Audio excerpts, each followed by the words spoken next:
The Philadelphia Phillies finally have broken into the Japanese market. And even though it isn't the sexiest move at face value, I'll tell you why this is a huge moment for the franchise as a whole on today's episode.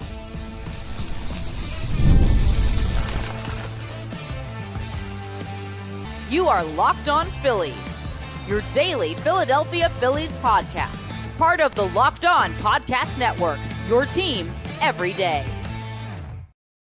Yes, this is Locked On Phillies. I'm your host, Connor Thomas. Thank you so much for joining us today. We come to you as part of the Locked On Podcast Network, your team every day. Now the number one sports podcast network. And Locked On Phillies is your number one place for daily Philadelphia Phillies content Monday through Friday. A couple special weekend episodes for you because the winter meetings, they start tomorrow. You might know me from some of my other work in the sports talk space. I've been on air over at 97.5 The Fanatic doing sports talk radio here in Philly for over 6 years. Been a credentialed Philadelphia Phillies media member for the past 4 seasons. And this is now my 4th year as the host of Locked On Phillies. Today's episode is brought to you by FanDuel.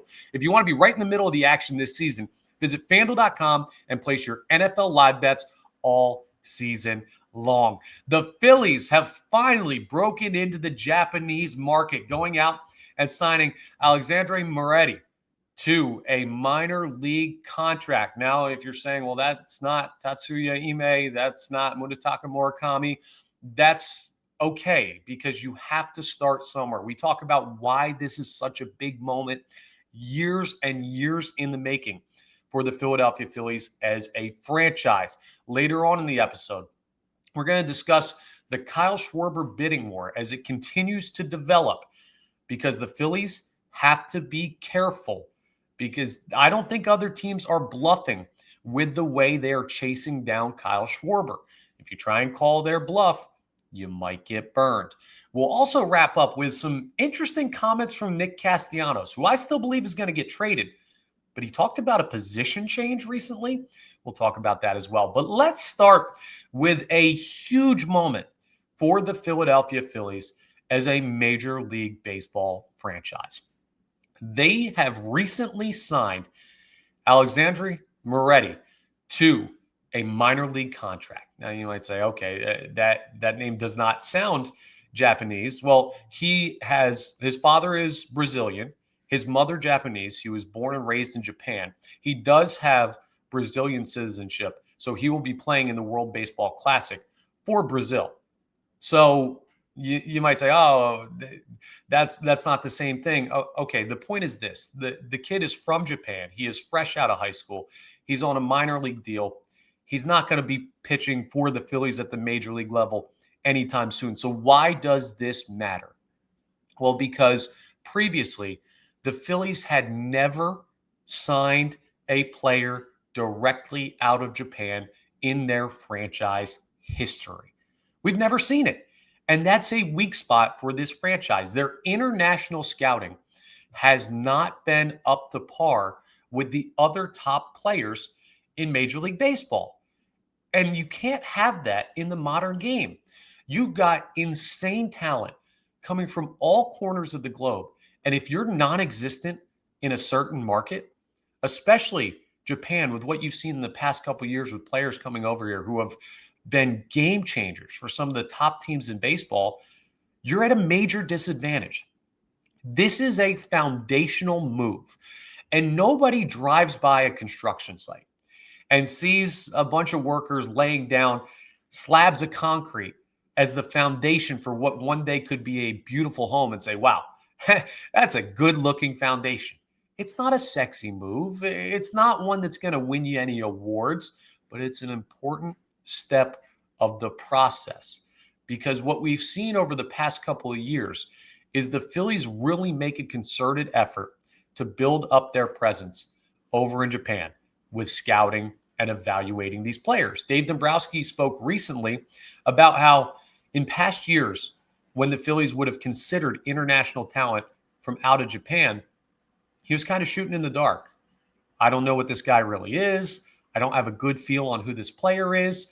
And now they have much more information to feel much more comfortable signing players out of that market. Now, Moreti may never pitch for the Phillies. He is fresh out of high school. There's like one video that looks like one of those perfect game highlight tapes that kids get made over here in the States when they're in high school, like junior or senior year. Do not go look up my perfect game highlight tape, by the way. My mechanics were garbage. I got lucky I got to play at the collegiate level and play a little semi-pro ball. But man, junior year Connor was not getting drafted anytime soon. But you see what I'm saying? Like, it's not like this kid is this polished final product. There's this huge signing that's going to impact the Phillies from his ability. But this is hugely important for what it represents.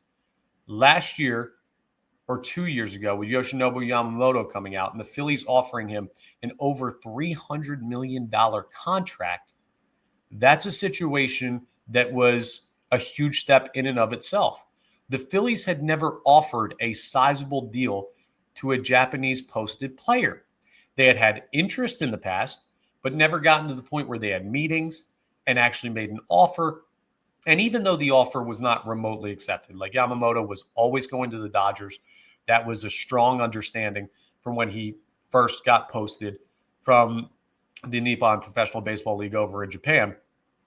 It was still a point where it was like, okay, we feel comfortable enough to offer this amount of money to this player in a market. Willingness is one of the first steps. So the Phillies over the past couple of years have taken incremental steps towards taking advantage of the Japanese market. And that's something, again, that they've been heavily missing. They are behind the eight ball. But hey, the old expression goes, better late than never, right? And now the Phillies are players somewhat in that market. This could really exponentially grow too. There are some Japanese players that are posted this year that the Phillies have been tied to in free agency that could actually be impact players at the major league level. Really, there are three big ones. Of course, you're thinking about Tatsuya Imai, who the Phillies have been linked to closely in the past week or so. The pitcher that throws 98, 99, not a big body guy, not exactly this dude that's like a Roki Sasaki or Yoshinobu Yamamoto, or certainly not a Shohei Ohtani. He's not going to come in and be like an ace of the staff, but he's a major league ready player by a lot of people's evaluation. So that would be a big step up from just signing a kid out of high school who no one really knows what he's going to be. A couple other names to keep an eye on. Munetaka Murakami has been a name that has popped up because of the Phillies' potential need for a power bat at third base. That's another guy you could look at. And a recent name that has gained a lot of traction among Phillies fans. I've been seeing a lot of people tweet about this next guy as a better option at third base potentially. Kazuma Okamoto, another power-hitting corner infielder. The only difference, this guy younger than Murakami. So you could look at, older than Murakami. So you're getting a guy that may be more major league ready, but he's a righty, so he fits a little bit of the need better for the Philadelphia Phillies. That's the biggest issue with Murakami. He's a left-handed hitter. You put him in this lineup with Schwarber and Harper, and, well, if Stott and Marsh stay, they have trouble hitting lefties. Lefties have been really, really tough against the Phillies the past couple of years. Kyle Schwarber's incredible season against left-handed pitchers was a huge benefit for the Phillies this past year. But it's a really interesting development for the Phillies because of what it represents. It's the next logical step in increasing their presence in the Japanese market. And you got to start somewhere. And this is the true start of the Phillies being able to entice players from Japan to come play for their franchise. We know as well, historically, Japanese players feel more comfortable going to organizations that other Japanese players have played for. That's why the Dodgers keep getting all these guys because, well, Shohei goes there and they've had Japanese players in the past and it's a West Coast team. And that makes total perfect sense, right? Don't you want to go where you feel comfortable, where you have some familiarity? And now the Phillies have taken their first step to becoming one of those teams. So I'm not here to tell you Moreti is going to be this game-changing presence in his ability, but it is just like you're opening the door, just even if it's a crack, to a market that you haven't been able to take advantage of. And you could see that lead to, it could be a precursor to the Phillies signing one of the big three Japanese free agents this offseason. So it's not so much about the player himself, it's about what he represents. And I have to imagine the Phillies were incredibly excited to ink that deal. It's a proof of concept, it's the blueprint. And now you try and go after the actual big players that could help your major league team right now. It's a beautiful thing by the Philadelphia Phillies. I'm very excited for it. It has been a weak spot for the history of the franchise, but really in the past 5 years or so, as the Japanese market has exploded with talent. And this is something that could hopefully give the Phillies an edge that they have not had in the past. We're going to do an off the poll question for tomorrow's episode because I'm going to record on the first day of the winter meetings as a full preview of what you're going to be looking for. And my question in the off the poll segment, which will be posted on our Twitter account at LL_Phillies, and I'll retweet it from my own personal X account, Twitter account, whatever you want to call it, at Connor Thomas 975, is which of the top three Japanese free agents do you most want the Phillies to sign? Tatsuya Imai, Munetaka Murakami, or Kazuma Okamoto? Who fits best for the Phillies in your opinion? That will be our poll question. I will post that later today so you can get your votes in, and we will react to the votes in the final segment of tomorrow's episode. Now, a market that the Phillies are very familiar with is the Kyle Schwarber market. But there are a lot of teams in on Schwarber, and there's belief that some could be in just to bid up the price. It happened just 2 years ago to the Phillies with another big-time free agent, and that one didn't work out. So how do the Phillies handle people trying to artificially inflate the price of Kyle Schwarber? We talk about that as we continue today's episode. All right, first, let's talk about our friends over at Game Time because there are a lot of great sports going on right now. You got to get in the building, or you got to plan something out big. The World Cup's coming back to North America for the first time since 1994. And with 48 teams for the first time ever, it's going to be massive. But let's be honest, getting tickets is usually the hardest part. That's why the Game Time app's clutch, finally giving fans a real advantage when it comes to snagging seats. With Game Time, you can track price drops in real time, get alerts when great seats open, and buy tickets the moment they hit the app. It puts the power back in your hands, and it makes going to the World Cup realistic instead of impossible. I was looking at tickets the other day. The groups just came out. USA is in a group with Australia and Paraguay and another at-large team, so we know who's kind of playing where at what times. The schedule's coming out. You're going to want to get on these tickets fast. Or if you want to wait until the price drops, Game Time is the number one place to find the best possible deal. And you'll get views from your seats. You'll get the Game Time guarantee, which means your tickets are going to be 100% legitimate every time. And you see the full price before you go to checkout so you don't get hit with these ridiculous fees at the end. Take the guesswork out of buying World Cup tickets and every match, concert, or event you want to go to with Game Time. Download the Game Time app, create an account, and use code LOCKEDONMLB for $20 off your first purchase. Terms apply. Again, download the app, make an account, and use code LOCKEDONMLB for $20 off. Swipe, tap, ticket, and go with Game Time. The Kyle Schwarber market is heating up. It's getting ridiculous out here, folks. And because of that, the Phillies have a really tough strategic play that they're going to have to handle. They've got to thread the needle. I'll tell you what's not tough, though.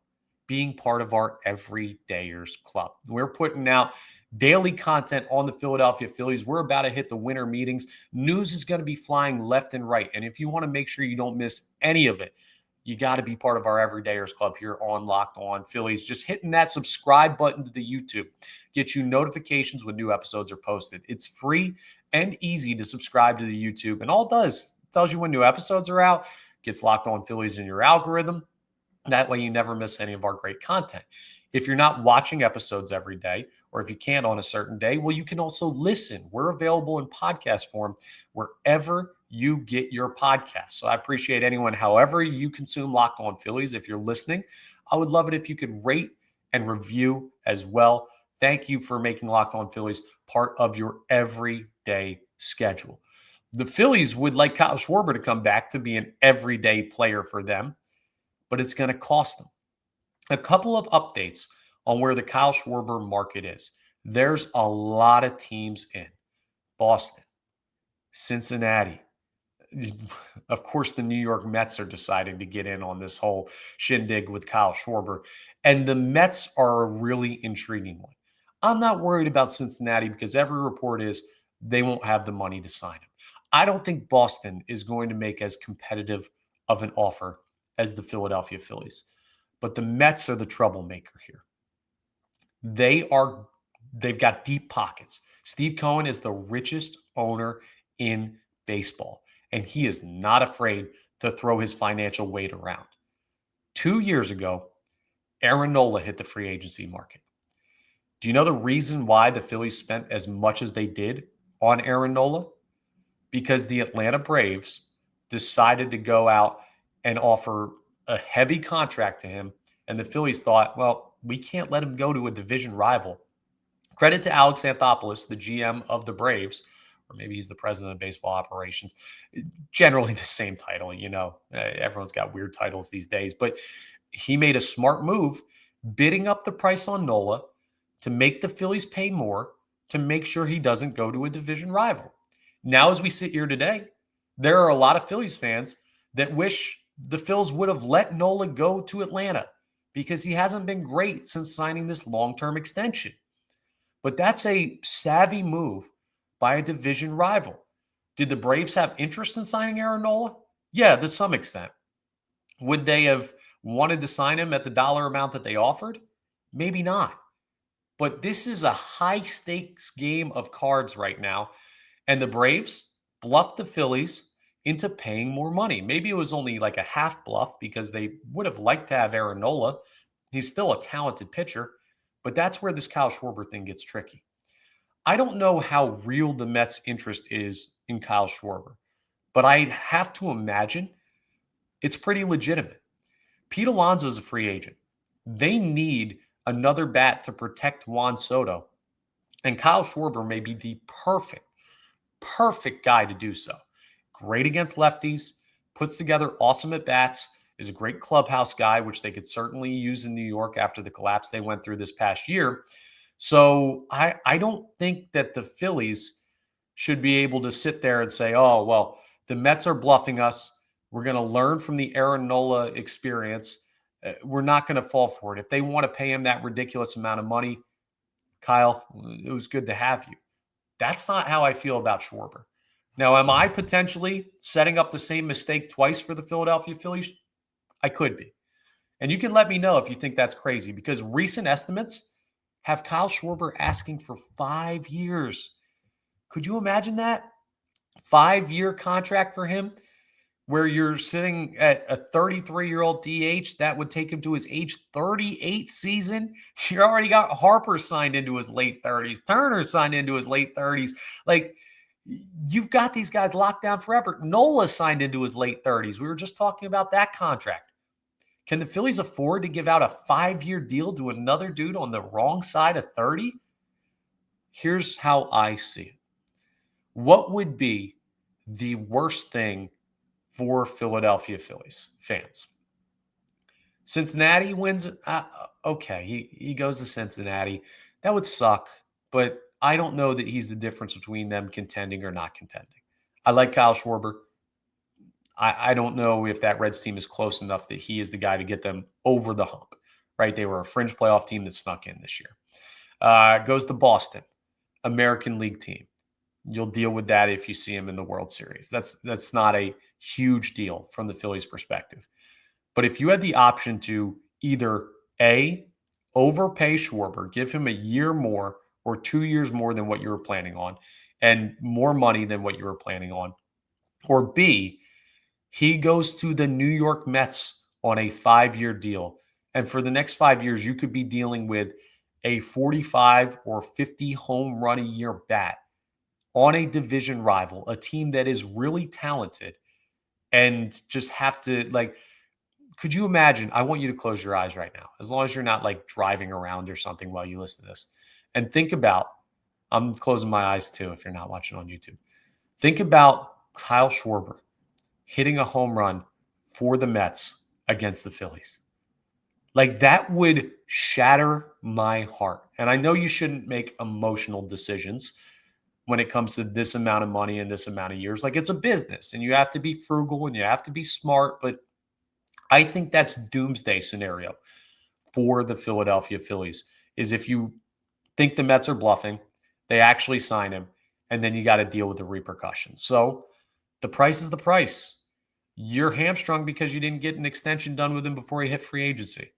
And now the Mets are going to jack up that price and offer him a ridiculous amount and force you to match it. And I imagine the Phillies are going to.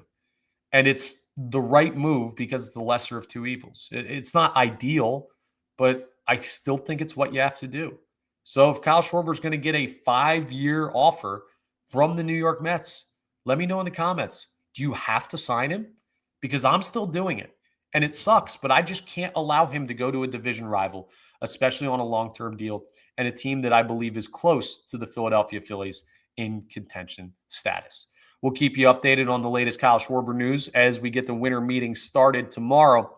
But we got a little bit of weird Nick Castellanos news we got to talk about. A potential position change for Casty? And what does that say for his time in Philadelphia? We'll talk about that as we continue today's episode. Let's talk about FanDuel first, though, because NFL Sundays, they move fast. One big play, and suddenly everything feels different. That's what makes live betting with FanDuel so exciting. You're not just watching the game. You're reacting to it in real time. With FanDuel, you can place bets as the action unfolds. Every drive, every momentum swing, every highlight moment. Live betting is the best when the game starts to shift, a receiver gets hot, a defense tightens up, or the momentum flips after a turnover. FanDuel lets you jump into the moment. If you're an Eagles fan, you're going to know what I'm talking about here. The Birds are up 14 at halftime, 21 at halftime. They've had a great first half. What would be the smart bet? Take the other team against the spread because the Eagles have been terrible in second halves. You know this. And you let the momentum affect the lines, and then you jump in right when you could take advantage. That's why live betting's so good. You get information rather than just betting blindly before the game starts. You can bet props, parlays, spread, money line, over, under, all of that great stuff. Payouts are quick and easy and secure, and the interface with FanDuel is so sleek and fast that you can get your bets in a moment's notice. So if you want to be right in the middle of the action this season, visit FanDuel.com and place your NFL live bets all season long. FanDuel, the game moves fast, and so can you. So Nick Castellanos recently, I believe it was on Foul Territory, gave a little interview and was talking about his offseason and stuff going on. And he had a really interesting comment about changing positions. They asked him on the podcast he was on about potentially playing first base. And Casty said, well, hey, if a team is interested in me doing that, I'd be open to playing first base. Now, the way he phrased that is very important. If a team is interested in me doing that. He did not say if the Phillies are interested in me doing that. He's currently still under contract for another year with the Philadelphia Phillies, but he's not talking like he's a guaranteed member of the team. That could just be Castellanos' weird way of phrasing it, but to me, that is a textbook example of a guy whose time with a franchise has come to an end. It seems like he's expecting to get moved. It seems like he's expecting the Phillies to move him. Like, that's just where we're at with the Nick Castellanos saga at this point. And for anyone who thinks, oh, well, could you flip things around with the Phillies? Maybe if he switched to first base, he could stay and that could fix the Phillies situation somehow. Let's go through this hypothetically. Let's say the Phillies were to move Nick Castellanos to first base. What does that do? What are the repercussions of that? Well, one, Bryce Harper would be out of position. He would have to go to the outfield. And he said he's willing to, for the right circumstance, to go back to the outfield. Let's just say this is the right circumstance. I don't believe it would be. Let's just say for fun it is. Bryce Harper goes to right field. Nick Castellanos goes to first base, and we just have a position swap. Bryce Harper has been a Gold Glove caliber first baseman since taking over that position. Nick Castellanos is not a Gold Glover at any position on the field. So immediately, you're getting lesser defense at first base. Harper is better at first base than he is in the outfield. So you're getting lesser defense overall. You get an average to potentially below average right fielder. You get a below average to potentially average first baseman. You got two guys that are playing outside of their best position at this point in their careers. And it doesn't change anything about the lineup. All it is your defensive alignment shifts. It makes absolutely zero sense for the Philadelphia Phillies to swap those two players' positions, which is just further evidence that Nick Castellanos is not talking about that move happening in Philadelphia. He's basically saying, hey, if a team trades for me and they want me to play first base, I'm open to that. Now, I'm going to read some more tea leaves here. If you thought you could potentially be traded and you wanted to stay with your team, your comments would probably be something along the lines of, yeah, I like it in Philly. I like my role on the team. I just want to keep working to try and help this team win, right? If they'll have me, I'll do what's necessary to help this team try and win at the highest level. If you are open to a move to another team, or even excited about the opportunity to go to another team because you don't want to be with your current organization anymore, you make comments trying to make yourself more attractive to other teams. Hey, if you trade for me, I'll play this other position. You're not just trading for a right fielder. I will make something that is not my typical position work to get out of Philadelphia. That's what I take this as. So this is just another offseason comment that says to me Nick Castellanos will not play for the Philadelphia Phillies in the 2026 season. I want something to be clear as well. I don't blame Nick. This is one of those situations where it seems in everybody's best interest for him to play somewhere else. He seems over it. The Phillies seem over it. It's time for a breakup. It is. And I'm not an anti-Castellanos guy. I think that he's underperformed his contract, but he has not stunk like some people will have you believe. He had an all-star season. He's had some big moments in the postseason. He's a guy that gets some unnecessary hate here in Philadelphia, but there's no denying that we're at the end of the road. You don't make these comments and say, oh, I'm going to take Bryce Harper's position. You make these comments to set up a move and make yourself seem more attractive as a versatile option for other teams to trade for. Now, when will this trade come down? This is another one of those moves where you have to get Kyle Schwarber locked up first. Because if you don't have Schwarber, well, your whole payroll situation changes. You got to go try and find somebody else. And if that's another outfielder, well, then DH is open and maybe Castellanos slots in at DH. And then you move players around that way. Like the whole ecosystem of the Phillies shifts if you don't sign Kyle Schwarber. So until that move is made, I don't think you're going to trade away Castellanos. I don't think you're going to sign JT. I don't think you're going to sign Harrison Bader. So there is still a major roadblock holding up everything the Phillies could potentially do this offseason. But once Schwarber gets signed, and again, the expectation is for him to sign, according to Jeff Passan, before the winter meetings are over, which means the next 3 days. Yes, we are officially on Schwarber watch. Well, then things get really interesting for the Phillies where any move can happen at any time. The month of December is going to be wild.